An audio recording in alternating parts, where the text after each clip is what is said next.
अस्सलाम वालेकुम, मैं हूं शाज़ेब खानज़ादा। ईरान और इसराइल के दरमियान 12 रोज़ा जंग को ख़त्म हुए एक हफ्ता मुकम्मल हो गया है, लेकिन इस जंग की सबसे बड़ी वजह यानी ईरान के जौहरी प्रोग्राम से मुताल्लिक अहम सवाल अब भी अपनी जगह बरकरार है कि ईरान का 60% तक अफजोदा किया गया तकरीबन 400 किलोग्राम यूरेनियम कहाँ है और क्या वाकई अमरीकी दावों के मुताबिक ईरान का जौहरी प्रोग्राम कई साल पीछे चला गया है। अमरीकी सदर ट्रंप 21 जून को ईरान की 3 अहम जौहरी तंसीबात पर अमरीकी बमबारी के बाद से मुसलसल ये दावा कर रहे हैं कि ईरान की जौहरी तंसीबात मुकम्मल तौर पर तबाह हो गई हैं और वहाँ कुछ भी बाकी नहीं बचा। मगर इन हमलों के सिर्फ एक हफ्ते बाद ही सैटेलाइट तस्वीर से पता चलता है कि ईरान की अहम तरीन जौहरी तंसीब फुर्दो फ्यूल इन्रिचमेंट प्लांट पर भारी मशीनरी काम कर रही है। अमरीकी दिफाई कंपनी मैक्सार टेक्नोलॉजीज की जानिब से इतवार को हासिल की गई फुर्दो की सैटेलाइट तस्वीर में देखा जा सकता है कि ईरान के फुर्दो एटमी अफजोदगी प्लांट पर तामीराती काम हो रहा है। ये तस्वीर जाहिर करती हैं कि फुर्दो फ्यूल इनरिचमेंट कॉम्प्लेक्स पर पिछले हफ्ते होने वाले फिजाई हमलों के बाद वहां के वेंटिलेशन शाफ्ट के आसपास सरगर्मियां जारी हैं। ये बात वाज़ेह हो कि अमेरिका के chairman joint chiefs of staff general Dan Caine ने अपनी प्रेस कॉन्फ्रेंस में बताया था कि B-2 बमबार तैयारों से 6 बंकर बस्टर बॉम्ब्स फुर्दो तंसीब के 2 वेंटिलेशन शाफ्ट्स पर मारकर ही इस तंसीब को तबाह किया गया था। जनरल डैन केन ने यह भी बताया था कि हमले से पहले ईरानियों ने इन दोनों वेंटिलेशन शाफ्ट्स को कंक्रीट डालकर भर दिया था, मगर 6 बंकर बस्टर बॉम्ब्स ने इन्हें तबाह कर दिया। और मैक्सार टेक्नोलॉजीज की तरफ से जारी की गई तस्वीर में इस मकाम पर खुदाई करने वाली एक मशीन और क्रेन को देखा जा सकता है जो फुर्दो की साइट तक एक नए तामीरशुदा रास्ते पर देखे जा सकते हैं। साथ ही एक क्रेन भी शाफ्ट या सुराख के दाखिली मकाम पर काम करती नजर आती है और कई गाड़ियां भी पहाड़ी के नीचे नजर आती हैं और ये गाड़ियां भी इसी नए रास्ते पर खड़ी हैं। वाज़ेह रहे कि अमेरिका ने ईरान पर हमलों के दौरान फुर्दो के इस जौहरी प्लांट को बंकर बस्टर बॉम्ब से निशाना बनाया था और हमलों से ज़ाहिरी तौर पर इस मकाम को शदीद नुकसान पहुंचा था। और हमले के एक दिन बाद सामने आने वाली सैटेलाइट तस्वीर में प्लांट के दाखिली और खारजी रास्तों पर 6 बड़े गड्ढे वाज़ेह तौर पर नजर आ रहे थे। हमलों के बाद अमरीकी सदर ट्रंप ने दावा किया और बार बार किया कि अमरीका ने ईरान की जौहरी तंसीबात को मुकम्मल तौर पर तबाह कर दिया है, जबकि ईरान ने भी तस्लीम किया कि उनकी तंसीबात को नुकसान पहुंचा है, मगर वो नुकसान इतना नहीं जितना ट्रंप दावा कर रहे हैं। इसके अलावा कल ईरानी वजीर खारजा अब्बास इराक़ची ने अमरीकी चैनल CBS न्यूज़ को इंटरव्यू देते हुए कहा है कि सिर्फ बमबारी से ईरान के पुरअमन मकासद के लिए यूरेनियम अफजोदा करने की टेक्नोलॉजी और साइंस को ख़त्म नहीं किया जा सकता। ईरान ना सिर्फ इन नुकसानात को पूरा करने की मुकम्मल सलाहियत रखता है, बल्कि ऐसा करने के लिए पूरी तरह तैयार भी है। अक़वाम मुत्तहिदा के जौहरी इदारे इंटरनेशनल एटॉमिक एनर्जी एजेंसी के सरबराह ने CBS न्यूज़ को बताया है कि ईरान मुमकिना तौर पर चंद माह में यूरेनियम की अफजूदगी दोबारा शुरू कर सकता है। क्या आप भी यही समझते हैं? टेक्नोलॉजी और साइंसी महारत को बमबारी से ख़त्म नहीं किया जा सकता। अगर हमारे पास ये इरादा मौजूद हो, और ऐसा इरादा मौजूद है कि हम इस सनत में एक बार फिर तरक्की करें, तो हम तेज़ी से नुकसानात की मरम्मत कर सकते हैं और जो वक्त ज़ाया हुआ है उसका अजाला कर सकते हैं। सदर ट्रंप वाज़ेह कर चुके हैं कि अगर ईरान ने यूरेनियम की अफजूदगी दोबारा शुरू की तो वो आपके जौहरी मराकज़ पर एक और हमला करेंगे। क्या आप इसके लिए तैयार हैं? क्या ये कानून के मुताबिक है? आप ही बताएं। हमने इस 12 रोज़ा मुसल्लत करदा जंग के दौरान ये दिखाया और साबित किया कि हम अपने दिफा की सलाहियत रखते हैं, और अगर हम पर दोबारा कोई जारहियत मुसल्लत की गई तो हम दोबारा अपना दिफा ज़रूर करेंगे। इसी तरह इंटरनेशनल एटॉमिक एनर्जी एजेंसी के सरबराह राफेल ग्रोसी ने भी कहा है कि यह बात वाज़ेह है कि ईरान के न्यूक्लियर प्रोग्राम को शदीद नुकसान ज़रूर पहुंचा है, लेकिन वो मुकम्मल तबाह नहीं हुआ है और ईरान के पास सनती और तकनीकी सलाहियतें अभी भी मौजूद हैं, तो अगर वो चाहें तो इस अमल को दोबारा शुरू करने की सलाहियत रखते हैं। अमेरिका में बहुत कंफ्यूजन पाई जाती है और लोग वजाहत चाहते हैं। डिफेंस इंटेलिजेंस एजेंसी के मुताबिक ईरान का न्यूक्लियर प्रोग्राम कुछ माह ही पीछे गया है और जैसे ही वो दोबारा इन तंसीबात को खोद कर वहाँ इलेक्ट्रिकल और वाटर सप्लाई बहाल करेंगे तो चंद माह में ये तंसीबात दोबारा काम करने लगेंगी। CIA और नेशनल इंटेलिजेंस एजेंसी के डायरेक्टर्स के मुताबिक ईरान की न्यूक्लियर तंसीबात को तबाह कर दिया गया है और उन्हें दोबारा तामीर करने में सालों लगेंगे। इसराइल कहता है कि ईरान का न्यूक्लियर प्रोग्राम कई साल पीछे चला गया है। इन तमाम बातों में से सच क्या है? आप इस पर क्या कहेंगे? What's the truth here? What do you make of these assessments? तमाम बातें ही दुरुस्त हो सकती हैं, मगर इस बात का इन्हिसार इस बात पर है कि आप इसे किस मैट्रिक्स पर देख रहे हैं। अगर आप मुझे कहेंगी कि 3 से 4 माह लगेंगे, तो किस चीज़ में 3 से 4 माह लगेंगे? ईरान के पास कैपेसिटी अब भी मौजूद है। इनके पास कुछ माह में कुछ सेंट्रीफ्यूजेस भी आ सकते हैं और यूरेनियम की स्पिनिंग और एनरिचमेंट भी शुरू हो सकती है, या उससे कुछ कम भी हो सकता है। सच्चाई ये है कि कोई ये दावा नहीं कर सकता कि सब कुछ ही गायब हो गया है और वहाँ कुछ नहीं बचा। ये वाज़ेह है कि ईरान की न्यूक्लियर तंसीबात को भारी नुकसान हुआ है, मगर वो मुकम्मल तौर पर तबाह नहीं हुई हैं। और दूसरी बात यह है कि ईरान के पास इंडस्ट्रियल और टेक्नोलॉजिकल सलाहियत मौजूद है, इसलिए अगर वो चाहेंगे तो दोबारा ये काम करने की पूरी सलाहियत रखते हैं। बहरहाल अमेरिकी सदर ईरान की न्यूक्लियर तंसीबात को तबाह करने का दावा मुसलसल कर रहे हैं, मगर आलमी मीडिया की रिपोर्ट्स इसके बरक्स हैं। हालांकि खुद अमरीकी वजारत दिफा के इंटेलिजेंस इदारे की रिपोर्ट भी इब्तिदाई तौर पर सदर ट्रंप के दावे की तरदीद कर रही थी, जबकि वॉशिंगटन पोस्ट ने 4 अमरीकी हुक्काम का हवाला देते हुए दावा किया था कि अमरीकी हुक्काम ने आला ईरानी हुक्काम के खुफिया पैगाम इंटरसेप्ट किए हैं। और इस गुफ्तगू में ईरानी हुक्काम का कहना है कि अमरीकी हमला उनकी तवक्को से कम तबाहकुन साबित हुआ है। वॉशिंगटन पोस्ट की रिपोर्ट के मुताबिक अमेरिका ने सीनियर ईरानी हुक्काम के दरमियान होने वाली एक खुफिया गुफ्तगू रिकॉर्ड की है, जिसमें वो अमरीकी हमलों पर तबादला ख्याल कर रहे थे और कह रहे थे कि ये हमले उनकी तवक्को से कम तबाहकुन साबित हुए। ये बात अमरीकी हुकूमत के अंदर गर्दिश करने वाली खुफिया मालूमात से वाकिफ 4 अफराद ने बताई है। उनमें से कुछ अफराद ने अपना नाम जाहिर न करने की शर्त पर बताया कि निजी नोयत की इस गुफ्तगू में ईरानी हुकाम ये अंदाज़ा लगा रहे थे कि क्यों सदर ट्रंप की हिदायत पर किए गए ये हमले इतने वसी और तबाहकुन नहीं थे जितने उन्होंने सोचे थे। ये रिकॉर्ड की गई गुफ्तगू अमरीकी सदर ट्रंप के बयानिए से मुख्तलिफ तस्वीर पेश करती है, क्योंकि सदर ट्रंप ने दावा किया था कि इस ऑपरेशन ने ईरान के एटमी प्रोग्राम को मुकम्मल तौर पर तबाह कर दिया है। ट्रंप इंतजामिया ने इस बात से इनकार नहीं किया कि यह गुफ्तगू रिकॉर्ड की गई है, लेकिन ईरानी हुकाम के अंदाजों से सख्त इख्तलाफ करते हुए उनकी मालूमात को नाकाबिल एतमाद करार दिया, खासतौर पर उन 3 ईरानी न्यूक्लियर तंसीबात के बारे में जो अमरीकी हमलों का निशाना बनी। व्हाइट हाउस की तर्जुमान कैरोलाइन लेविट ने इस पर कहा कि ये शर्मनाक है कि वॉशिंगटन पोस्ट ऐसी मालूमात शाया करके लोगों को जुर्म करने में मदद दे रहा है। ये तसव्वुर ही गलत है कि नामालूम ईरानी हुकाम को इल्म है कि सैकड़ों फीट मलबे के नीचे क्या हुआ, उनका एटमी हथियारों का प्रोग्राम खत्म हो चुका है। रिपोर्ट के मुताबिक तज्जियाकार इस बात पर मुत्तफिक हैं कि अमेरिका ने ईरान पर जो हालिया हमले किए उनमें ज़बरदस्त फौजी ताकत इस्तेमाल की गई, जिनमें 30,000 पाउंड वजनी बंकर बस्टर बॉम्ब्स और टोमाहॉक क्रूज मिसाइल शामिल थे।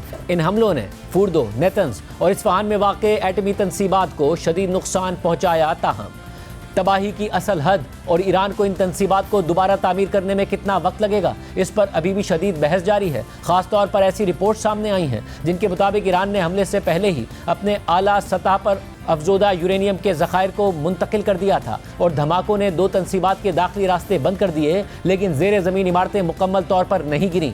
जब ट्रंप इंतज़ामिया के एक एहलकार से ईरानी हुकाम की रिकॉर्डशुदा गुफ्तगू के बारे में पूछा गया तो उन्होंने कहा कि ईरानी गलत हैं क्योंकि हम उनकी मेटल कन्वर्जन फैसिलिटी को तबाह कर चुके हैं। हमें मालूम है कि हमारे हथियार बिल्कुल उसी जगह जाकर लगे जहां हम चाहते थे और उनका असर भी वैसा ही हुआ जैसा हमने मंसूबा बनाया था। पिछले हफ्ते बंद कमरे में अमरीकी कांग्रेस को ब्रीफिंग देते हुए CIA के डायरेक्टर जॉन रेडक्लिफ ने अमरीकी कानून साजों को बताया कि ईरान की मेटल कन्वर्जन फैसिलिटी समेत कई अहम एटमी मराकज़ मुकम्मल तौर पर तबाह हो चुके हैं। एक अमरीकी एहलकार ने कहा कि यह फैसिलिटी जो एटमी बॉम्ब के धमाका खेज मरकज़ की तैयारी के लिए ज़रूरी है, इसे दोबारा बनाने में कई साल लग जाएंगे। CIA के सरबराह जॉन रेडक्लिफ ने यह भी कहा कि अमरीकी इंटेलिजेंस इदारे इस बात का अंदाज़ा लगा रहे हैं कि ईरान का बेशतर अफजोदा यूरेनियम शायद इस्फहान और फुर्दो में दफन है।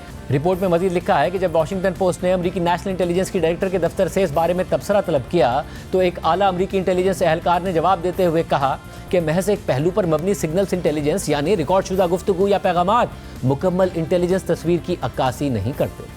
उस एहलकार ने मजीद बताया कि नामालूम ईरानियों के दरमियान होने वाली सिर्फ एक फ़ोन कॉल को मुकम्मल इंटेलिजेंस तज्जिए के बराबर नहीं समझा जा सकता। एक इंटेलिजेंस तज्जिया कई ज़राए, शवाहिद और तरीक़ा कार पर मबनी होता है। अमरीकी इंटेलिजेंस एजेंसियाँ सिग्नल्स इंटेलिजेंस जैसे कि फ़ोन कॉल्स, ईमेल्स और दीगर इलेक्ट्रॉनिक कम्युनिकेशंस को बहुत ताकतवर हथियार समझती हैं और ये अक्सर सदर ट्रंप को दी जाने वाली रोज़ाना की इंटेलिजेंस ब्रीफिंग का एक बड़ा हिस्सा होते हैं। तहम उनका एक महदूद पहलू भी है, क्योंकि ऐसी गुफ्तगू जो सिर्फ जुज़वी तौर पर सुनी जाए वो सियाक़ व सबाक़ से खाली हो सकती है, इसलिए उसे दुरुस्त और मुकम्मल तस्वीर हासिल करने के लिए दीगर शवाहिद और ज़राए के साथ मिलाकर देखा जाना ज़रूरी होता है। रिपोर्ट में मज़ीद लिखा है कि कैपिटल हिल में ट्रंप इंतजामिया की हालिया खुफिया ब्रीफिंग्स के बाद भी अमरीकी कानून साजों के दरमियान ईरान पर किए गए हमलों की मौसरियत पर इख्तिलाफात बरकरार हैं। ब्रीफिंग के बाद डेमोक्रेट सेनेटर क्रिस मर्फी ने सहाफ़ियों को बताया कि मैं ब्रीफिंग के बाद भी इस यकीन पर कायम हूँ कि हमने ईरान का एटमी प्रोग्राम मुकम्मल तौर पर ख़त्म नहीं किया।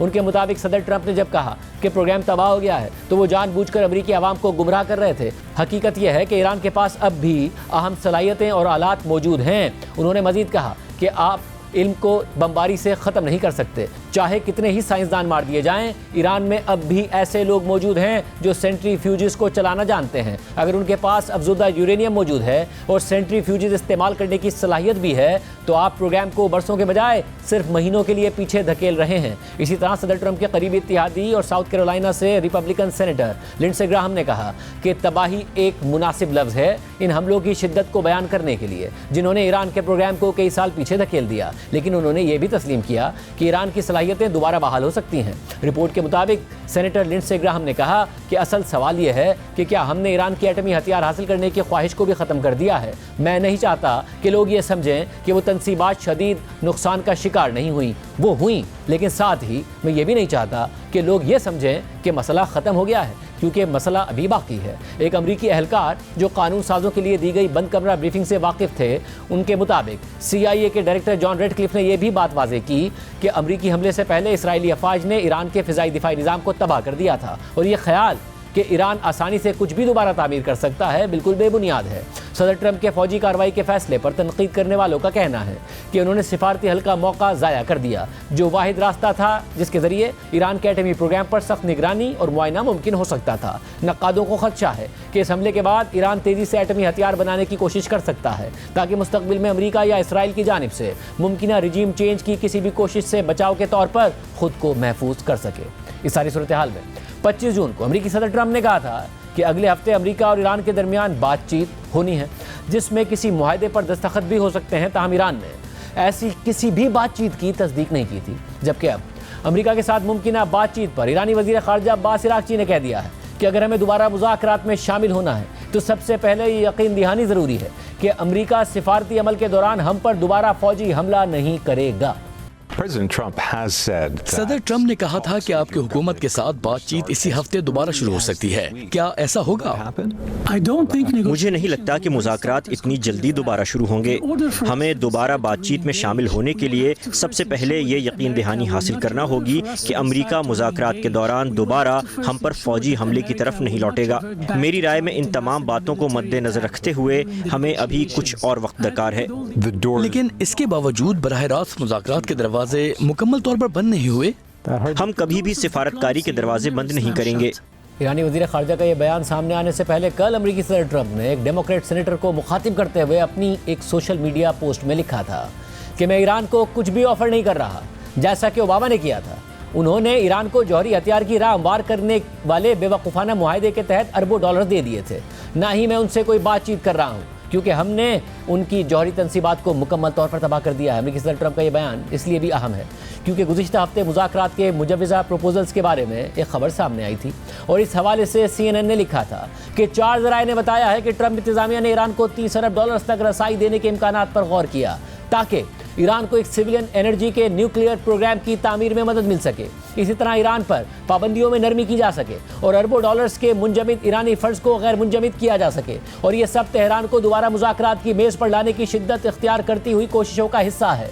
उन ज़राए के मुताबिक यहाँ तक कि अमेरिका और मशरिक़ वस्ता के अहम फरीक़ैन ने गुज़िश्ता 2 हफ्तों में ईरान और इसराइल जंग के दौरान भी पसे पर्दा ईरानियों से बातचीत की और ये बातचीत सीज़ फायर डील के बाद भी जारी रही। CNN के मुताबिक ट्रंप इंतज़ामिया के अहदेदारों ने जोर दिया कि इस हवाले से कई तजावीज़ ज़ेर गौर लाई गई हैं जो इब्तिदाई हैं और इवॉल्व हो रही हैं, मगर उनमें एक चीज़ तसलसल के साथ है और वो नॉन निगोशिएबल है और वो चीज़ ये है कि ईरान की यूरेनियम की अफजोदगी ज़ीरो होगी। ताहम कम अज़ कम एक इब्तिदाई तजवीज़ जो 2 ज़राए ने CNN को बताई है उसमें ईरान के लिए कई मराहत शामिल हैं। CNN के मुताबिक कुछ तफसीलात 20 जून को व्हाइट हाउस में अमरीकी खुसूसी नुमाइंदे स्टीव विटकॉफ और खलीजी शराकतदारों के दरमियान कई घंटों पर मुश्तमिल खुफिया मीटिंग में तय पाई और पेशरफ्त ईरान पर अमरीकी हमलों से एक दिन पहले हुई थी। CNN को ये तफसीलात उस मीटिंग से आगाह 2 ज़राए ने बताई हैं। रिपोर्ट के मुताबिक ट्रंप इंतजामिया के अहदेदारों और इस तजवीज़ से वाकिफ ज़राए ने CNN को बताया कि ज़ेरे गौर शराइत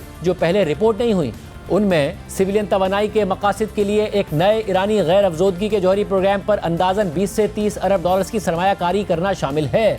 एक ओहदेदार ने जोर देकर बताया कि यह रकम बराह रास्त अमेरिका से नहीं जाएगी, बल्कि अमेरिका की तरजीह होगी कि उसके अरब शराकतदार उसका खर्च उठाएं।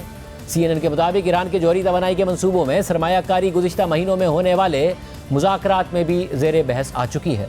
ट्रंप इंतजामिया के एक ओहदेदार ने CNN को बताया कि अमेरिका इन मुज़ाकरात की क़यादत करने का ख्वाहिशमंद है और किसी को तो इस नए बनने वाले न्यूक्लियर प्रोग्राम के लिए अदायगी करनी होगी, लेकिन अमेरिका ये कमिटमेंट नहीं करेगा। CNN के मुताबिक दीगर मराहत में ईरान पर से कुछ पाबंदियों को हटाना और ईरान के गैर मुल्की बैंकों में मौजूद 6 अरब डॉलर तक रसाई देना शामिल है। प्रोग्राम में आगे बढ़ते हैं।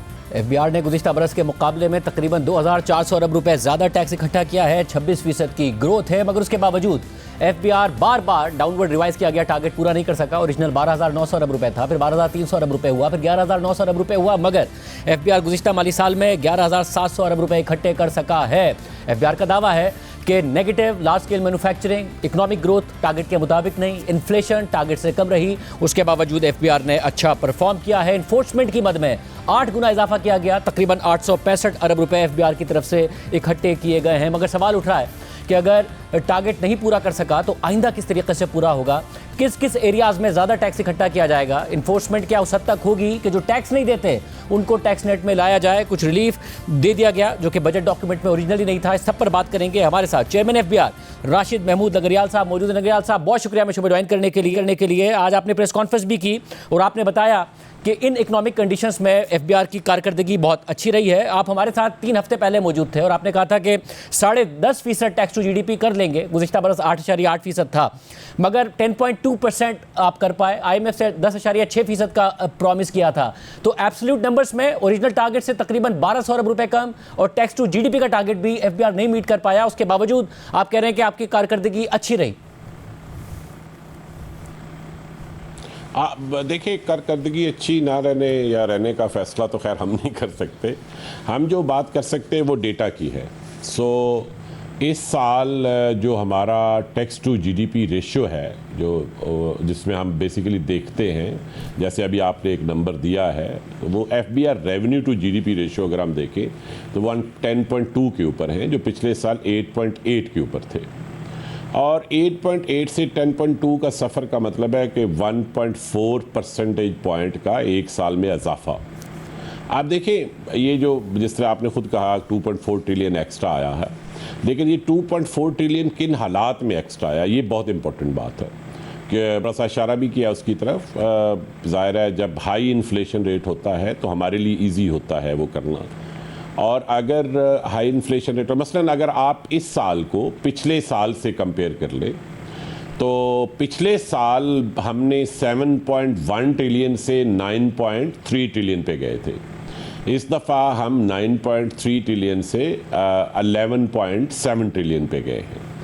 आप पिछले साल भी अगर आप उसको देखें तो रफली 2.2 ट्रिलियन का इजाफा था, इस दफ़ा 2.4 ट्रिलियन का इजाफा है। लेकिन पिछले साल जो सिर्फ इन्फ्लेशन की वजह से इजाफा था वो 1.9 ट्रिलियन था। अच्छा, अगर आप इस नंबर को देखें, ये मेरे पास पड़ा भी हुआ है, तो ये 1.9 ट्रिलियन का जो इजाफा है ये सिर्फ इन्फ्लेशन की वजह से था, और जो आपका इन्फोर्समेंट की वजह से था वो रफली 105 ट्रिलियन का इजाफा था। इस दफ़ा सिर्फ इन्फोर्समेंट की वजह से 865 बिलियन का है। 105 बिलियन का था पिछले साल, इस दफ़ा 865 बिलियन का है। आप ये देखें कि ये रफली अगर आप देखें तो 760 बिलियन जो है वो सिर्फ इन्फोर्समेंट की वजह से आया है, और इन्फ्लेशन की वजह से इस दफ़ा हमें बहुत कम फ़ायदा मिला। फ़ायदा तो खैर FBI को मिलता है, ओवरऑल गवर्नमेंट को तो फ़ायदा नहीं होता उसका, क्योंकि इन्फ्लेशन के ज़रिए जो टैक्स बढ़ता है उससे परचेजिंग पावर हुकूमत की नहीं बढ़ती। तो पिछले दफ़ा जहां इन्फ्लेशन की वजह से 1.9 ट्रिलियन था, इस दफ़ा 0.76 ट्रिलियन था। तो मैं इसको ऐसे देखता हूं कि जिसे हम रियल रेवेन्यू कहें या ट्रू रेवेन्यू कहें या ट्रू परचेजिंग पावर कहें, उस सेंस में ये इस तरह का इजाफा पिछले कई सालों में देखने में नहीं आया। और अगर आप इसको देखें टोटल नंबर पे, जब हम कहते हैं कि टैक्स टू जीडीपी रेशो जो है वो हुई है, बड़ी है, 10.2 पे गई है, तो आखिरी दफ़ा जो मैक्सिमम हम गए थे वो 2017-18 में गए थे एफबीआर रेवेन्यू का, दैट वाज 9.8। तो 9.8 तब था और पिछले साल 8.8 था, और बीच में ऐसे साल भी दे रहे हैं जैसे 2019-20 था, आपको पता है कोरोना का भी इशू था, तो हम 8.4 पे चले गए थे एफबीआर रेवेन्यू को देखें। तो मेरे ख्याल में ये 1.4 परसेंटेज पॉइंट का एक साल में एफबीआर के रेवेन्यू में इजाफा होना, मैं बिल्कुल आपकी बहुत दुरुस्त मानता हूँ कि अगर हम 10.5 या 10.4 पे जाते तो इससे भी अच्छी बात होती। हमारी कुछ रिकन्सिलेशन चल रही है, कुछ 30 बिलियन शायद और आ जाएगा, लेकिन वो स्टेट बैंक ने जमा कर लिया, लेकिन जैसे होता नहीं, but that doesn't matter. Essentially ये है कि ये फंडामेंटल शिफ्ट है, not only in terms of the tax GDP ratio में इतना इजाफा, बल्कि इस सेंस में भी कि उसकी क्वालिटी क्या है, क्या वो इन्फ्लेशन ड्रिवन है या इम्प्लीमेंटेशन ड्रिवन है।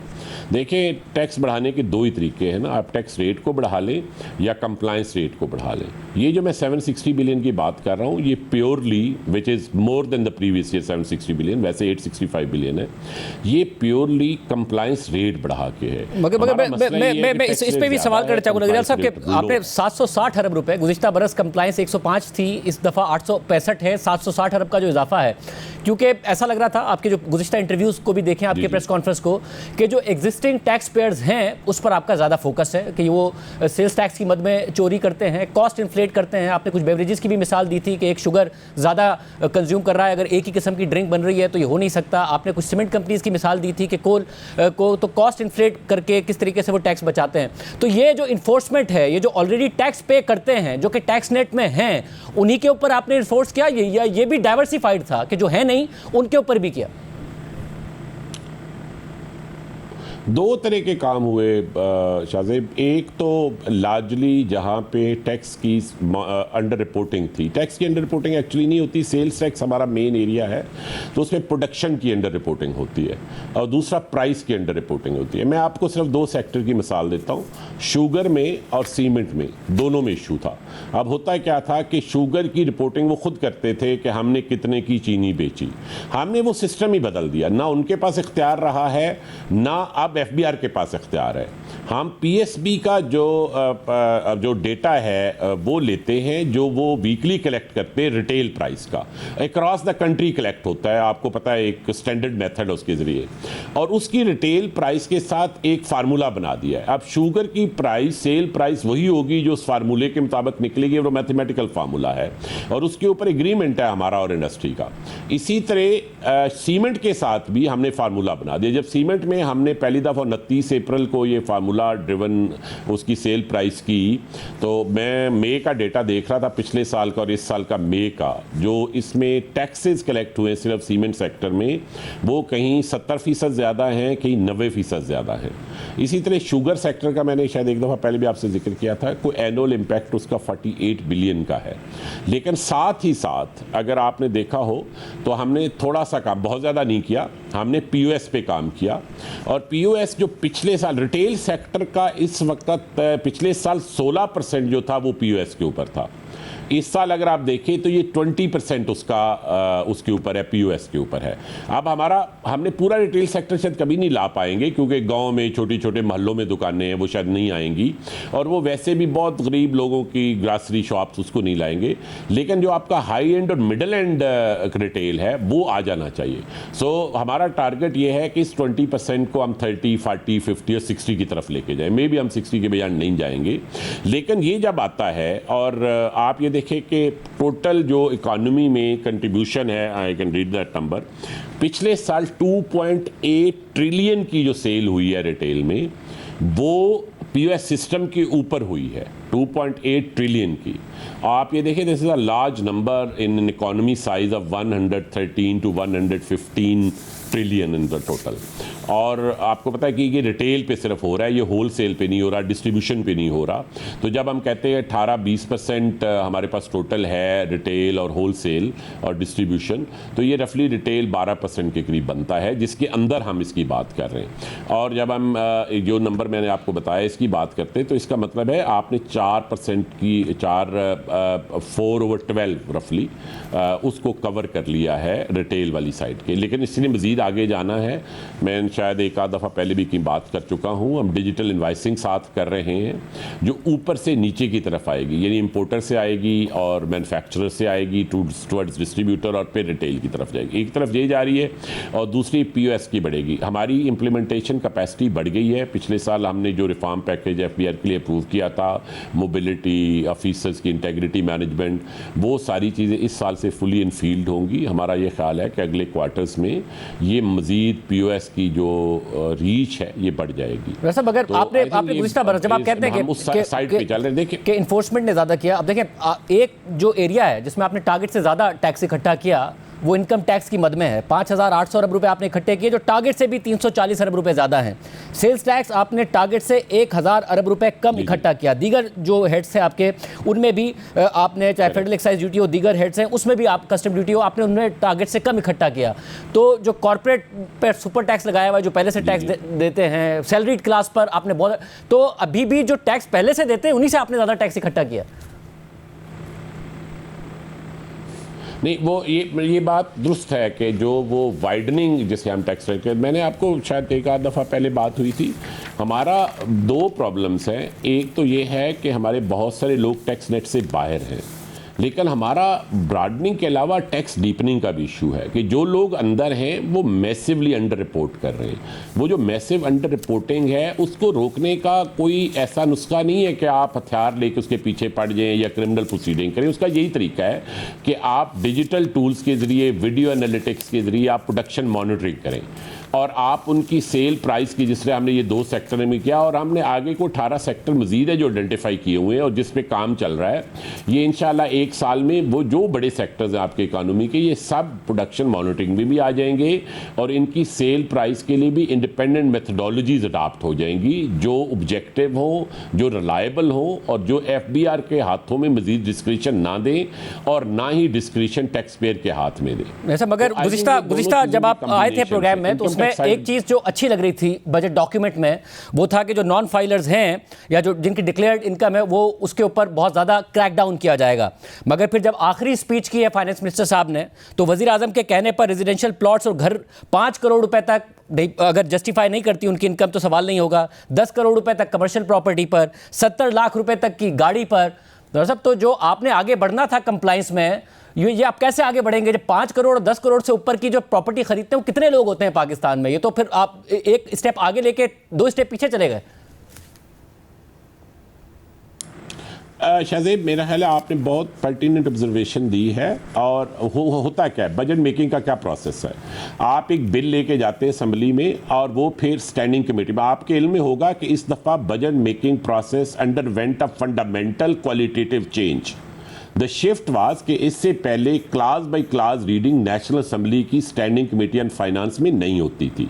ये पहली दफ़ा हुआ है और मेरा ख्याल है ये मुल्क के लिए और डेमोक्रेसी के लिए एक बहुत पॉजिटिव डेवलपमेंट है कि जिस तरह बाकी अच्छी डेवलप्ड डेमोक्रेसीज में होता है कि उनकी स्टैंडिंग कमेटी उसकी क्लास बाय क्लास रीडिंग करती है।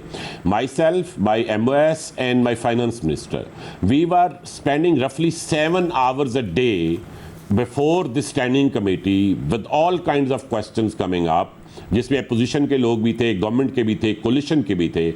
आई must give full credit to this committee कि जो हम उनके पास बिल लेके गए थे उन्होंने बहुत अर्क रेजी से उसके ऊपर सवाल किए, हमारे जवाब लिए, फिर उन जवाबों को एवेलुएट किया, काउंटर क्वेश्चन किए, सप्लीमेंट्री आंसर्स लिए। और मैं तो ऑनेस्टली हमारे लिए वो बहुत एग्जॉस्टिव एक्सरसाइज थी, but I must give full credit कि ये पार्लियामेंट्री प्रोसेस का एक क्वालिटेटिव शिफ्ट आया और इससे बिल इंप्रूव हुआ है।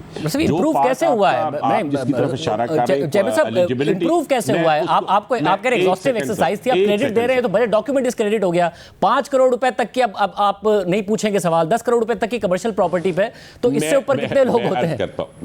देखिए मैं समझ रहा हूँ, जब हम बिल लेके गए थे तो हम वाकई नहीं चाह रहे थे कि इतनी हाई लिमिट हो, लेकिन जब कलेक्टिव विजडम उसमें ऑपरेटिव हुई, जिसमें कैबिनेट के कोलीग्स की भी थी, प्राइम मिनिस्टर साहब की भी थी और इस कमेटी की भी थी, वो ये थी कि आप पहली दफा प्रिंसिपल ऑफ एलिजिबिलिटी को स्टैब्लिश कर रहे हैं। तो जब आप प्रिंसिपल ऑफ एलिजिबिलिटी को स्टैब्लिश कर रहे हैं तो इसको जरा जेनरस लिमिट के साथ शुरू करें। इससे पहले तो फाइलिंग और नॉन फाइलिंग का प्रिंसिपल था ना, इस दफा एलिजिबल और नॉट एलिजिबल का मसला आप देखें ना, किसी बंदे ने अगर कमर्शियल प्लाजा लेना है तो वो तो 10 करोड़ में नहीं आएगा ना। इस वक्त तो लोग कमर्शियल प्लाजा 1-1 अरब की प्रॉपर्टी खरीद रहे थे और उनकी पीछे कोई डिक्लेयर्ड इनकम नहीं थी। मैं बिल्कुल आपकी बात से इत्तेफाक करता हूं कि 90% of transactions now would remain with in the eligibility limit जो हमने, लेकिन ये एलिजिबिलिटी लिमिट वक्त के साथ कैबिनेट को इख्तियार दे दिया लेजिस्लेचर ने कि वो इसे मॉडिफाई कर सकती है। हम एक दफा इस सिस्टम को स्टैब्लिश कर ले, इस प्रिंसिपल को स्टैब्लिश कर ले, तो मेरा ख्याल आहिस्ता आहिस्ता वो सफर भी चल जाएगा। जैसे आज आप सवाल कर रहे हैं, मगर चेयरमैन साहब इसमें सवाल इसलिए उठता है क्योंकि ये जो एरियाज हैं, नहीं मेरे साहब देखें, प्रॉपर्टी की जो बाइंग सेलिंग है इस पर कैबिनेट इंटरवीन भी कर देती है, आप लोगों को 2 कदम पीछे भी हटना पड़ता है। पाकिस्तान में बहुत कम लोग हैं जो टीचर्स के शोबे की तरफ जाते हैं, टीचिंग के शोबे की तरफ। उन्हें 25% रिबेट का कहा गया था जो मिलता था, वो आपने रिवर्स कर दिया कि जो टैक्स है वो सबकी बराबर देंगे। उस पर काबीना नहीं मानी आपकी बात, मगर ये प्रॉपर्टी के लिए 5 करोड़ और कमर्शियल के लिए 10 करोड़ के ऊपर मान गए कि जी ठीक है, अगर आप जस्टिफाई नहीं करते आपके अर्निंग्स के मीन्स। नहीं मैं पहले तो आपने सवाल बिल्कुल ठीक किया है कि ये जो रिसर्चर और टीचर्स की रिबेट थी वो नहीं हुई। देखिए, इस पे तो पूरी गवर्नमेंट में इत्तेफाक था कि इनको रिबेट मिलनी चाहिए। जो स्टैंडिंग कमेटी थी उसकी तीनों साइड्स पे, opposition, coalition partner and the cabinet के जो रिप्रेजेंटेशन थी, हमारे मिनिस्टर ऑफ फाइनेंस, सबका था। हमने इवन इन प्रोसीडिंग्स के दौरान भी फंड को लिखा। अब फंड का जो हार्मोनाइजेशन ऑफ टैक्सेशन रेट का प्रिंसिपल है वो इसके अगेंस्ट जाता है। प्रॉब्लम ये है, टैक्स रेट का उनका प्रिंसिपल ये है कि अगर एक आदमी किसी प्राइवेट सेक्टर में सुपरवाइज़र है और उसकी तनख्वाह 1 लाख रुपया है वर्सेस कोई बंदा किसी हाई मॉडर्न बीकन हाउस में टीचर है और उसकी लाख रुपया है, तो दोनों का टैक्स रेट एक होना चाहिए। उनका हार्मोनाइजेशन का प्रिंसिपल है, दुनिया भर में इसे माना जाता है। मैं ज़ाती तौर पर और हमारे मिनिस्टर साहब, हम सब इसके हक में थे कि ये रिबेट बरकरार रहनी चाहिए। गो ये वो हार्मोनाइजेशन के प्रिंसिपल के अगेंस्ट जाती है, लेकिन जब हमने फंड को इसके ऊपर लिखा कि उनका यही कहना था कि फेयरनेस ऑफ टैक्स सिस्टम के खिलाफ है, क्योंकि ये आप बंदे की टाइप से तय कर रहे हैं, उसकी इनकम की लेवल से तय नहीं कर रहे कि उसको कितना टैक्स देना पड़े। तो मेरा ये ख्याल है कि जब आपने नेशनल असेंबली की स्टैंडिंग कमेटी को इस हवाले से बताया और आपने कहा कि IMF को इस बात पर एतराज़ है, तो आपने साथ ये कहा कि अगर हुकूमत चाहे तो कुछ ना कुछ दे सकती है, यानी कि गवर्नमेंट कोई सब्सिडी दे दे बजट में अगर पॉसिबल है, जिसके ऊपर नफीसा शाह साहिबा ने भी कहा कि कोई स्पेशल अलाउंस दे दें टीचर्स को। मगर जो बिलाल अजहर कियानी साहब हैं, स्टेट मिनिस्टर ऑफ फाइनेंस, उन्होंने कहा कि नहीं, कोई फिस्कल स्पेस नहीं है हमारे पास। ये IMF किस किस्म का हमसे जिद करता है कि हम 5 करोड़ और 10 करोड़ रुपए वाली प्रॉपर्टी के लिए, तो उन्हें फेयरनेस नहीं नजर आती कि जी ठीक है हम नहीं सवाल पूछ रहे। उन्हें अगर वजीर आजम का दिल चाहे कि 6% सरकारी मुलाजमिन की तनख्वाह में इजाफा फाइनेंस मिनिस्ट्री ने कहा था वो 10% कर दें, IMF को कोई प्रॉब्लम नहीं होता कि जी बजट आउट ना हो जाए। मगर ये टीचर्स के लिए, जो वैसे ही हमारे यहाँ बच्चे मुश्किल से नहीं अच्छा पढ़ते क्योंकि टीचर्स की भी क्वालिटी नहीं है अच्छी, उनके लिए IMF को प्रॉब्लम हो जाता है और उनके लिए एक फिस्कल स्पेस नहीं आता हुकूमत के पास। नहीं शाहिद साहब, मैं सच्ची बात आपको ये बताऊं कि देखिए, इस पर आर्गूमेंट्स तो सारे हम कर चुके हैं। आपने जो बातें की तकरीबन मैं उसमें से किसी से वो नहीं कर रहा, डिसएग्री नहीं कर रहा, सारे आर्गूमेंट्स तो टेबल पे आ गए। लेकिन बुनियादी बात ये है कि इवन तनख्वाहों के ऊपर जो ये प्रिंसिपल था उसे 6% से 10 भी, ये मुश्किल काम था। फ़ंड ने इसे आसानी से नहीं, मुश्किल से माना। हमने देखे फ़ंड के साथ आप जब निगोशिएट करते हैं तो कई चीज़ें होती हैं जिसमें आप बात कर रहे होते हैं, और इस पर भी हमने बात की, इस पर नहीं वो माने। और उसकी वजह यह है कि ये एक सैलरी को बढ़ाना या कम बढ़ाना या ज़्यादा बढ़ाना वो एक डिफरेंट बात है। वो तो बहस ये है कि क्या आपको कास्ट ऑफ लिविंग के हिसाब से ये बनता है या नहीं बनता, और उस पर आप आर्गूमेंट दे सकते हैं। हर साल डिफरेंट आर्गूमेंट होंगे। जो हार्मोनाइजेशन ऑफ टैक्सेशन रेट का प्रिंसिपल है वो टोटली डिफरेंट है। आपने बाकी जगह भी देखा होगा, हमने हार्मोनाइजेशन की तरफ गए हैं।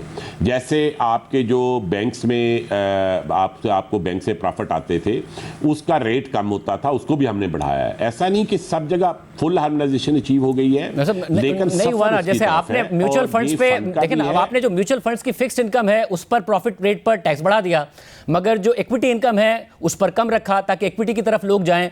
कुछ लोग अगर स्पेकुलेटिव इन्वेस्टमेंट ना भी करना चाहें तो उनके पास तो यहाँ पे आईएमएफ को प्रॉब्लम नहीं है, मगर टीचर्स के ऊपर आईएमएफ को प्रॉब्लम है हार्मोनाइजेशन का। नहीं, उसकी वजह ये कि इसके नहीं शाहजेब, देखे आप थोड़ा सा अब देखें, पहली बात ये कि I am not holding a brief for IMF, मैं तो एफबीआर के को ब्रीफ होल्ड कर रहा हूं, लेकिन मैं असल बात जो आपको बताना चाह रहा हूं इसमें भी देखिए दो प्रिंसिपल है।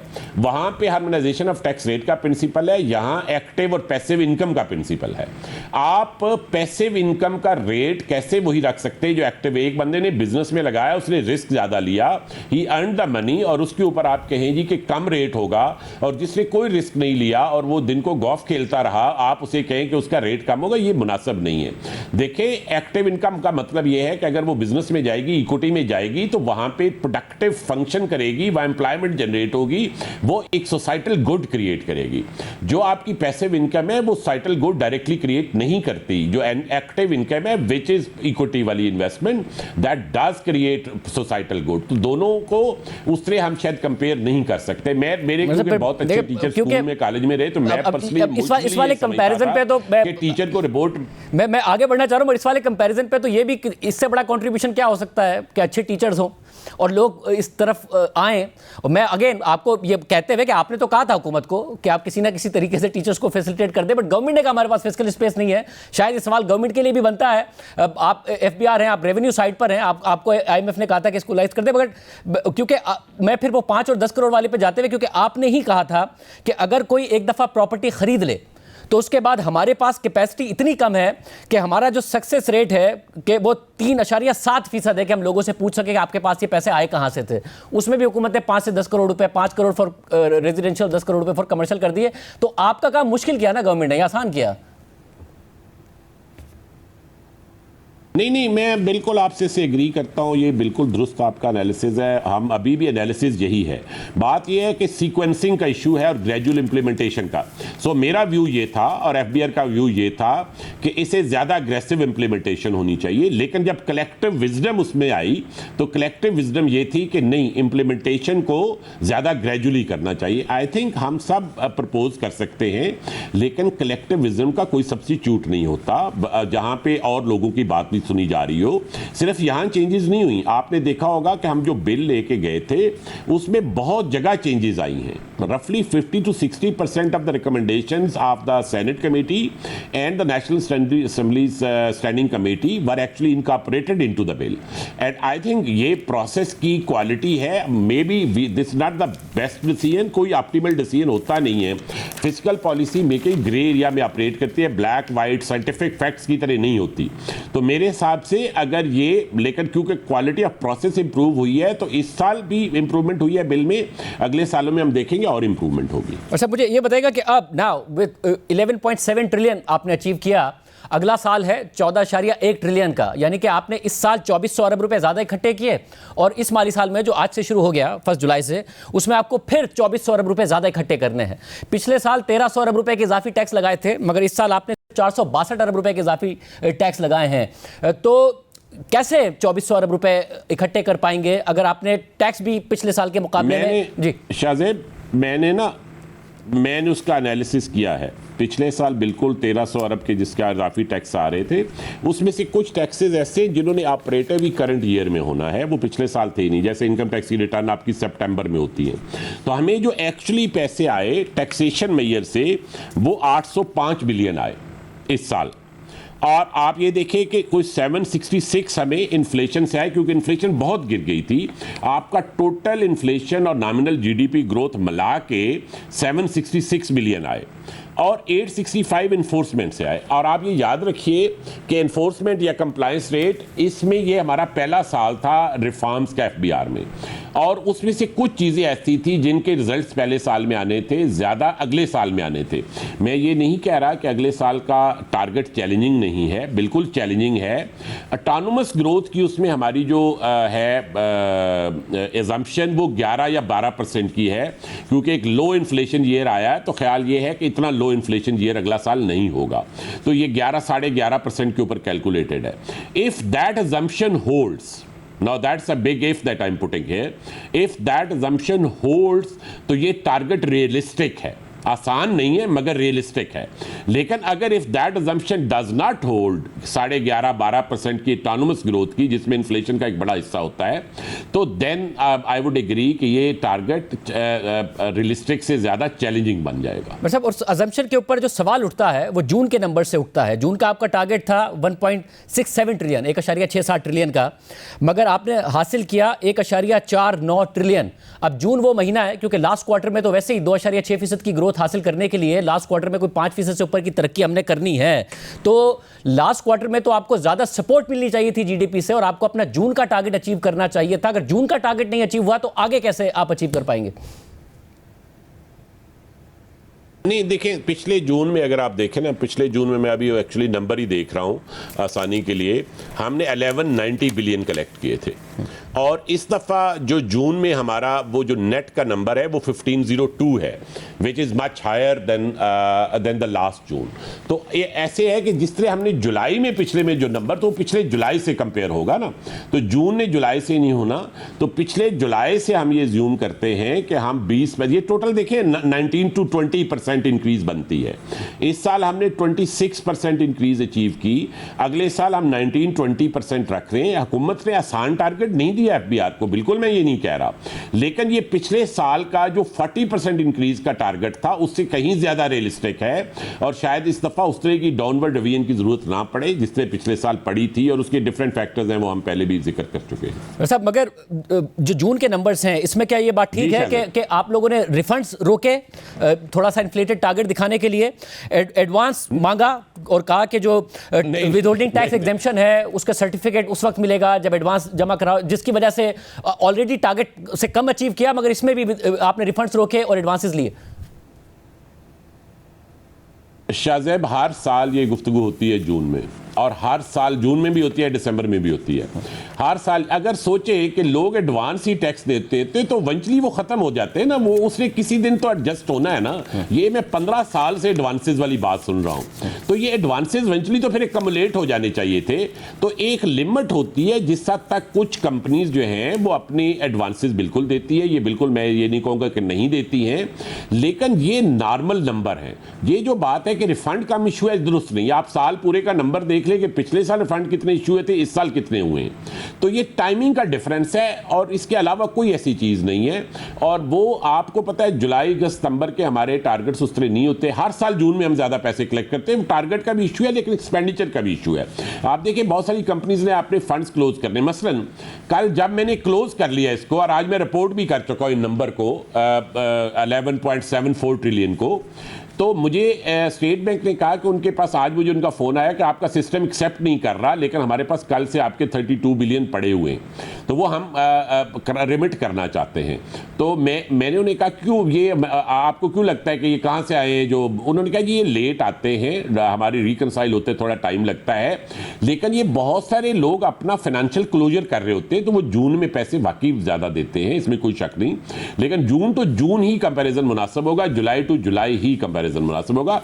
तो आप जुलाई का जब टारगेट आपके सामने आएगा तो ये पिछले साल के टारगेट से 18-19% ही ज्यादा होगा, इससे ज्यादा नहीं होगा। सब एक चीज जिसकी आप बार बार कमिटमेंट कर रहे हैं, आपने उसमें भी कहा, अपनी प्रेस कॉन्फ्रेंस में भी कहा कि आपका काम है कि जो लैक ऑफ ट्रस्ट है, जो ट्रस्ट डेफिसिट है अवाम का एफबीआर के साथ, उसे कम करना है। आपने बताया कि क्या रिफॉर्म्स आप कर रहे हैं, एम्प्लॉइज के हवाले से प्रमोशंस नहीं दे रहे हैं उन लोगों को जिनका ट्रैक रिकॉर्ड अच्छा नहीं था, जिन पर करप्शन के इल्जाम थे, रेपुटेशन ठीक नहीं थी। बट जो नए अख्तियारात हैं, आपने ये भी कहा कि गिरफ्तारी के अख्तियारात दुनिया भर में होते हैं, जो टैक्स उनका इदारा होता है, मगर पाकिस्तान की हिस्ट्री ऐसी है जिसमें ज़ाहिर एफबीआर पर खुद पर बड़े इल्जामात लगते हैं, रिश्वत के भी लगते हैं, इसके अलावा लोगों को हरास प्रयास करने के भी लगते हैं। और पाकिस्तान की अपनी हिस्ट्री ये है कि अगर नैब का काम था करप्शन रोकना, उसके पास इख्तियारात आए तो वो पॉलिटिकल विक्टिमाइजेशन के टूल के तौर पर इस्तेमाल होने लगा, सबसे करप्ट इदारे के तौर पर नैब सामने आया।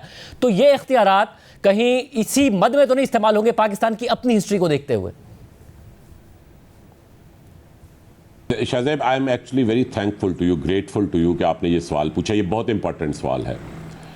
देखें, क्रिमिनल पावर किसी ऐसे अदारे को देना जिसके अंदर सब कल्चर अच्छा ना हो, ये एक बड़ा हाई रिस्क है। और जब हम ये सारी ड्राफ्टिंग कर रहे थे तो हमारे ज़हन में यही मकसद था। जो करंट इख्तियार था वो ACDC के पास था। हमने उसके ऊपर एक सेफ गार्ड डेवलप किया, कि वो कमिश्नर से अप्रूवल लेगा। लेकिन जब हम कमेटी में गए तो कमेटी, मैं इसीलिए कहता हूँ collective wisdom always gives you benefit. उन्होंने कहा नहीं, मजीद सेफ गार्ड डेवलप करने, and we immediately agree to that, क्योंकि हम इस प्रिंसिपल से एग्री करते हैं इस प्रिंसिपल से कि जितने सेफ गार्ड हो उतना अच्छा है। हमने 4 सेफ गार्ड डेवलप किए। एक तो ये किया कि टैक्स फ्रॉड की जो ऑफेंसेस डिफाइंड थे उनमें से सवाए वो जिसमें टेम्परिंग और फोर्जरी हो, और उसके अलावा भी टैक्स फ्रॉड की किस्में होती हैं, सवाए वो जिसमें टेम्परिंग या फोर्जरी हो, बाकी सबको हमने नॉन कॉग कर दिया। यानी आप अदालत से तो जाके उसके खिलाफ वारंट ले सकते हैं, लेकिन आप एग्जेक्टिव साइड पे कुछ नहीं कर सकते। दूसरा, हमने उसके ऊपर लिमिट लगा दी, एक माली लिमिट लगा ली। तीसरा, हमने कहा कि सिर्फ 3 सिचुएशंस होंगी जिसमें ये ऑपरेटिव होगा। बंदे के भाग जाने का खतरा हो, एविडेंस की टेम्परिंग का खतरा हो, या 3 दफा ड्यूली सर्व्ड नोटिस के ऊपर वो इन्वेस्टिगेशन को ज्वाइन न करे। फिर चौथी शर्त लगाई, हमने कहा ना ये इख्तियार AC के पास होगा, ना DC, ना कमिश्नर या चीफ कमिश्नर के पास। ये सारे लोग केस बना के एक 3 मेंबर कमेटी को भेजेंगे जो बोर्ड के मेंबर्स पे मुश्तमिल होगी, वेरी सीनियर ऑफिसर्स, और वो एक रीजन आर्डर लिखेंगे कि why they are satisfied that it is important कि यहां टेम्परिंग की नेचर ऐसी है या फोर्जरी की नेचर ऐसी है या एक्यूज के भाग जाने का खतरा इतना हाई है। वो एक रीजन आर्डर होगा। मेरा ख्याल है sufficient safeguard had been developed. इसके अंदर अब मेरी ख्वाहिश, देखिए मैं एज ए सिटीजन भी सोचता हूं, मैंने हमेशा FBR में नहीं रहना, मैं तो साल भी नहीं हुआ यहाँ आए हुए, मैंने कल इसे फेस भी करना है। तो जो गोल्डन प्रिंसिपल ऑफ लॉ है वो यही है कि आप जब लॉ मेकिंग की ड्राफ्टिंग कर रहे हो तो आप अपने आपको दूसरी साइड से देखो। मैं जाती तौर पर आपको समझता हूं, मैं दूसरी साइड से बैठ के देख रहा था कि ये कहीं यूज ना हो। हमने एक और इसमें इस दफा एडिशनैलिटी की है।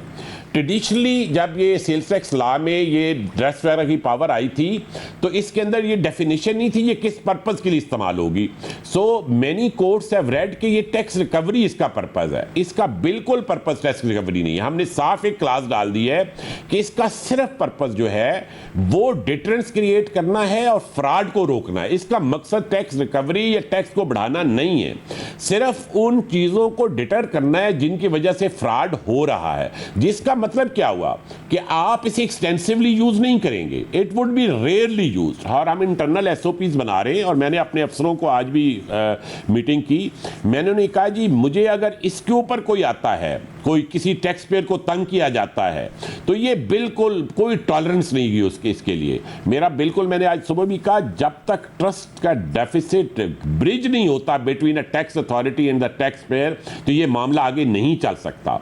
आप ये देखेंगे कि इस साल इंशाल्लाह एक वाज़े तौर पर आपको चेंज नजर आएगी टैक्स कल्चर में कि लोगों का जो मोड है। मैंने आज उनसे 3 बातें की।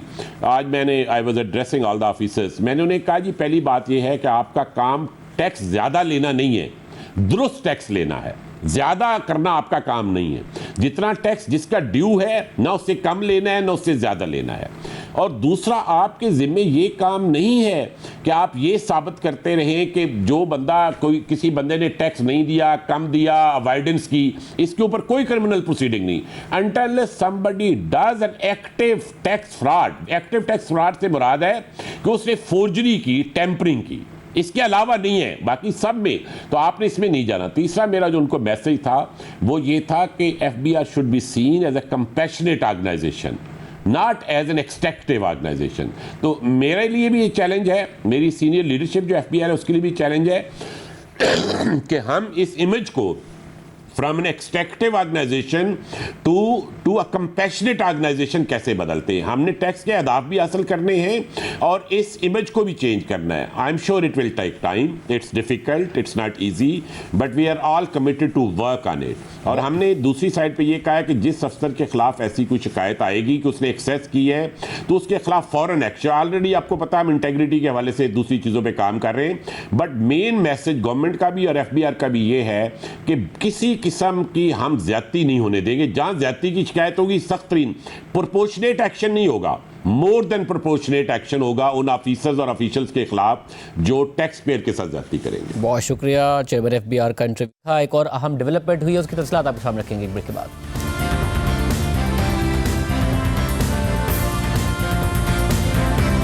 मुल्क की आला अदलिया के हवाले से आज अहम खबरें सामने आई हैं। पंजाब के अलावा तीनों सूबों और इस्लामाबाद हाई कोर्ट के मुस्तकिल चीफ जस्टिस की तकर्री की मंजूरी दे दी गई है।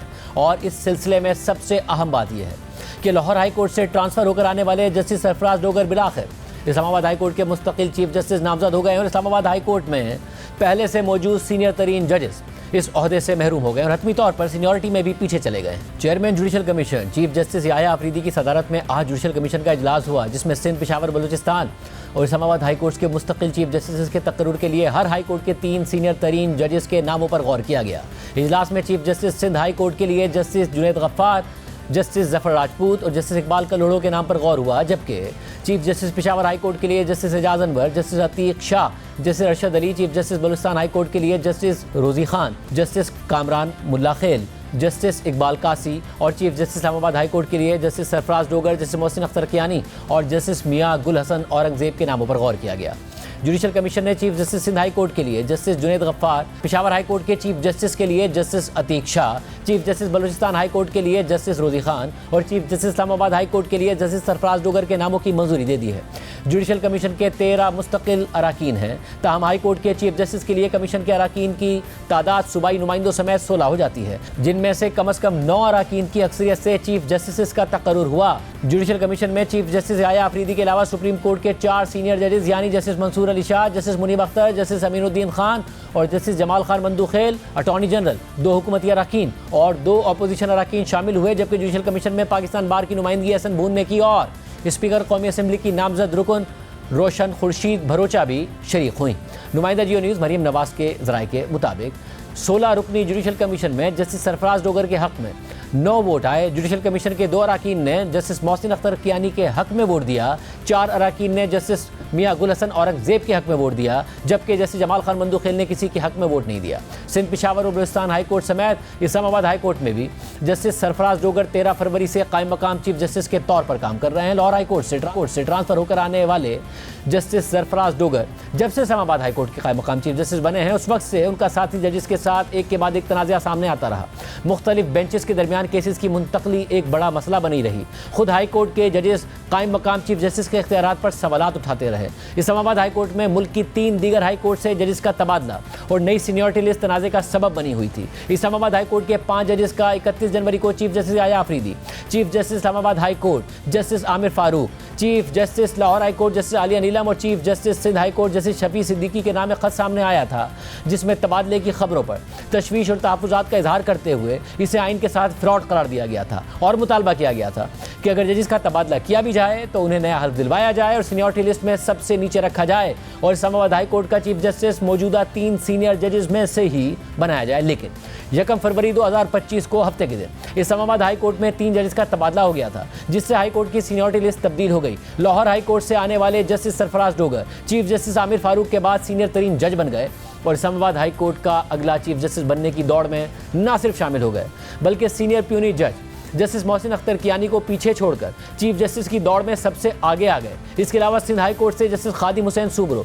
और बलूचिस्तान हाई कोर्ट से जस्टिस मोहम्मद आसिफ का तबादला भी इस्लामाबाद हाई कोर्ट में कर दिया गया। उसी दिन इस्लामाबाद हाई कोर्ट के चीफ जस्टिस आमिर फारूक ने अदालत की 2 अहम कमेटियों की तश्कील 9 करके पुराने तमाम जजेस को नज़रअंदाज करके नए जजेस को उन कमेटियों में शामिल कर लिया। इसके बावजूद इस्लामाबाद हाई कोर्ट के 5 जजेस यानी justice Mohsin Akhtar Kayani, justice Tariq Mahmood Jahangiri, justice Babar Sattar, justice Sardar Ejaz Ishaq और जस्टिस समन रिफत इम्तियाज ने सीनियरिटी का मामला एक बार फिर उठाया और सीनियरिटी लिस्ट के खिलाफ representation chief justice Islamabad high court Aamir Farooq को भिजवाई, जबकि चीफ जस्टिस याया अफरीदी को भी इसकी कॉपी भिजवाई गई, जिसमें जराये के मुताबिक ये भी कहा गया कि सीनियरिटी का मसला हल होने तक जुडिशल कमीशन का इजलास मौखर कर दिया जाए। फिर सुप्रीम कोर्ट के जस्टिस मंसूर अली शाह, जस्टिस मुनीम अख्तर, जस्टिस आयशा मलिक और जस्टिस अतहर बिन अल्लाह ने चीफ जस्टिस और जुडिशल कमीशन के सरबरा जस्टिस याया अफरीदी के नाम खत लिखकर सुप्रीम कोर्ट में तैनातियों के लिए 10 फरवरी को बुलाया गया जुडिशल कमीशन का इजलास उस वक्त तक मौखर करने का मुतालबा कर दिया जब तक के 26वीं आईनी तरमीम और इस्लामाबाद हाई कोर्ट के जजेस की सीनियरिटी का फैसला नहीं हो जाता। लेकिन इसके बावजूद 10 फरवरी को सुप्रीम कोर्ट में जजेस की तैनाती के लिए इजलास हो गया। जस्टिस मंसूर अली शाह, जस्टिस मुनीम अख्तर और अपोजिशन के अराकीन बैरिस्टर गौहर खान और अली जफर ने जुडिशल कमीशन के इजलास का बॉयकॉट कर दिया। लेकिन फिर भी जुडिशल कमीशन ने इस्लामाबाद हाई कोर्ट के चीफ जस्टिस आमिर फारूक को सुप्रीम कोर्ट का जज मुकर्रर कर दिया और फिर लाहौर हाई कोर्ट से ट्रांसफर होकर आने वाले जस्टिस सरफराज डोगर को इस्लामाबाद हाई कोर्ट का कायम मकाम चीफ जस्टिस बना दिया गया, जिन्होंने ओहदा संभालने के बाद इस्लामाबाद हाई कोर्ट की मजीद इंतजामी कमेटियों में भी जूनियर और ट्रांसफर होकर आने वाले जजेस को शामिल कर लिया और सीनियर जजेस इंतजामी मामला से बाहर हो गए। इस्लामाबाद हाई कोर्ट के चीफ जस्टिस आमिर फारूक ने सुप्रीम कोर्ट में अपनी तैनाती से पहले नई सीनियरिटी लिस्ट के खिलाफ 5 जजेस की रिप्रेजेंटेशंस मुस्तरद कर दी थी और वो रिप्रेजेंटेशंस मुस्तरद होने के बाद 20 फरवरी को इस्लामाबाद हाई कोर्ट के 5 जजेस ने सुप्रीम कोर्ट में दरख्वास्त दायर कर दी थी, जिसमें इस्लामाबाद हाई कोर्ट की नई सीनियरिटी लिस्ट पर एतराज़ उठाते हुए इस्तदा की गई थी कि लाहौर हाई कोर्ट से तबादला होकर आने वाले जस्टिस सरफराज डोगर को बतौर चीफ जस्टिस काम से रोका जाए। मगर 19 जून को सुप्रीम कोर्ट के आईनी बेंच में 3 जजेस का इस्लामाबाद हाई कोर्ट में तबादला आईनी और कानूनी करार देते हुए इस्लामाबाद हाई कोर्ट के 5 जजेस की जानिब से दायर करदा दरख्वास्तें मुस्तरद कर दी थी। अदालत ने 3-2 के तनासुब से जारी करदा मुख्तसर फैसले में कहा कि जजेस का तबादला गैर आईनी नहीं है। सुप्रीम कोर्ट के 5 रुकनी आईनी बेंच के जस्टिस मोहम्मद अली मजहर, जस्टिस शाहिद बिलाल हसन और जस्टिस सलाहुद्दीन पवर ने अक्सरियती फैसले में कहा था कि सदर पाकिस्तान को आर्टिकल 200 के तहत हाई कोर्ट के जज को एक अदालत से दूसरी अदालत में मुंतकिल करने का इख्तियार हासिल है। इसके बाद 28 जून को इस्लामाबाद हाई कोर्ट के उन्हीं 5 जजेस ने सुप्रीम कोर्ट के फैसले के खिलाफ इंट्रा कोर्ट अपील दायर कर दी। मगर उसके अगले ही दिन यानी 29 जून को सदर आसिफ अली जरदारी ने जस्टिस सरफराज डोगर को इस्लामाबाद हाई कोर्ट का सीनियर तरीन जज करार दे दिया और जस्टिस सरफराज डोगर और दीगर 2 जजेस का तबादला भी मुस्तकिल करार दे दिया और फिर उसके फ़ौरन बाद ही जुडिशल कमीशन का इजलास तलब कर लिया गया, जिसने दीगर 3 हाई कोर्ट के साथ इस्लामाबाद हाई कोर्ट के मुस्तकिल चीफ जस्टिस का भी फैसला कर दिया है। मुल्क में आला अदलिया के हवाले से बड़ी तब्दीलियों का अमल रवा साल के आगाज़ से ही जारी है। हुकूमत पर कोर्ट पैकिंग का इल्ज़ाम लगता रहा, अपोजिशन तनकीद करती रही, जजेस एहतजाज करते रहे, मगर अदलिया तकसीम नज़र आई। बुकला सड़कों पर आने का इंदिया देते रहे, मगर वो भी तकसीम होते चले गए और हुकूमत अपने मंसूबों को तेज़ी से आगे बढ़ाती चली गई। पहले 26वीं आईनी तरमीम आई, फिर आला अदलिया में जजेस की तैनातियों का अमल शुरू हुआ, फिर इस्लामाबाद हाई कोर्ट में 3 जजेस का तबादला हो गया, जिससे हाई कोर्ट की सीनियरिटी लिस्ट तब्दील हो गई। लाहौर हाई कोर्ट से आने वाले justice Sarfraz Dogar chief justice Aamir Farooq के बाद सीनियर तरीन जज बन गए और अब बिलाखिर वो इस्लामाबाद हाई कोर्ट के मुस्तकिल चीफ जस्टिस बन गए हैं। इस्लामाबाद हाई कोर्ट ही वो आला अदालती फोरम है जहां साबिक वज़ीर आज़म इमरान खान की तमाम अपीलों का फैसला होना है और तहरीक इंसाफ जस्टिस सरफराज डोगर पर मुसलसल अदम एतमाद का इजहार भी करती रही है। मगर इसके बावजूद बज़ाहिर सियासी और अदालती मुआज़ पर उसके खिलाफ घेरा तंग होता नजर आ रहा है। 27 जून को सुप्रीम कोर्ट ने मखसूस नशिस्तों के केस में अपना ही फैसला कलअदम करार देते हुए तहरीक इंसाफ को मखसूस नशिस्तें देने का हुक्म कलअदम करार दे दिया। अब ये मखसूस नशिस्तें नून लीग पीपल्स पार्टी JUI और दीगर जमातों को मिलेंगी, जिसके बाद हुक्मरान इत्तेहाद को पार्लियामेंट में 2/3 अक्सरियत मिलने का इम्कान पैदा हो गया है। आज अलीमा खान ने इमरान खान से अडियाला जेल में मुलाकात के बाद कहा कि इमरान खान को आइसोलेट करके माइनस किया जा रहा है। इमरान खान ने पार्टी को 10 मुहर्रम के बाद तहरीक शुरू करने की हिदायत कर दी। उनके केसेस हैंडल करते हैं, इनको किसी को इजाज़त नहीं मिली अंदर जाने की। आप अगर समझते हैं कि इमरान खान आइसोलेट नहीं हुए, इमरान खान को माइनस करने की एफर्ट नहीं हो रही है, तो यही है जिसको हम कहते हैं कि ये माइनस किया जा रहा है। उन्होंने बताया है कि 26वीं तरमीम की वजह से उसके नताइज अब जाहिर होना शुरू हो गए हैं। उन्होंने कहा है कि इस गुलामी के निज़ाम से बेहतर है कि आप फ़ौरन 10 मुहर्रम के बाद अपनी पार्टी को उन्होंने इंस्ट्रक्शन भेज दिया है कि आप तहरीक शुरू कर दें इस गुलामी के निज़ाम के खिलाफ। तहरीक को लीड कौन करेगा मैडम? उनकी पार्टी करेगी। उन्होंने अपनी पार्टी के लिए इंस्ट्रक्शन भेज दिया जो सलमान राजा साहब को उनको बता दिया। इसके साथ साथ इमरान खान का वाज़ेह मौक़िफ़ है कि वो सिर्फ इस्टेब्लिशमेंट से बात करेंगे, क्योंकि सियासी हुकूमत तो कठपुतली है। मगर आज पंजाब में कैद PTI रहनुमाओं मियां महमूद रशीद, डॉक्टर यास्मीन राशिद, शाह महमूद कुरैशी, एजाज चौधरी और उमर सरफराज चीमा के दस्तखतों से जारी एक प्रेस रिलीज सामने आई है जिसमें कहा गया है कि मुल्क की तारीख के बदतरीन बहरान से निकलने का वाहिद रास्ता मुज़ाकरात है। मुज़ाकरात हर सतह पर होने ज़रूरी हैं, सियासी सतह पर भी और मुक़द्दरा की सतह पर भी मुज़ाकरात ज़रूरी हैं। आगाज़ के तौर पर सियासी सतह पर मुज़ाकरात किए जाएँ और तहरीक इंसाफ के लाहौर में क़ैद रहनुमाओं को इसका हिस्सा बनाया जाए। मुज़ाकरात का आगाज़ करने पर किसी फरीक को मतून करना इस सारे अमल को सबोताज करने के मुतरादिफ होगा। इसकी सारी जिम्मेदारी हुकूमत पर आयद होगी। मुज़ाकराती कमेटी की तकर्री के लिए pattern in chief Imran Khan तक रसाई आसान बनाना होगी ताकि तहरीक इंसाफ की लीडरशिप वसी मुशावरत कर सके। मुलाकात के इस अमल को वक्तन फ़वक्तन जारी रखना होगा। आज के प्रोग्राम में इतना ही। अल्लाह हाफ़िज़।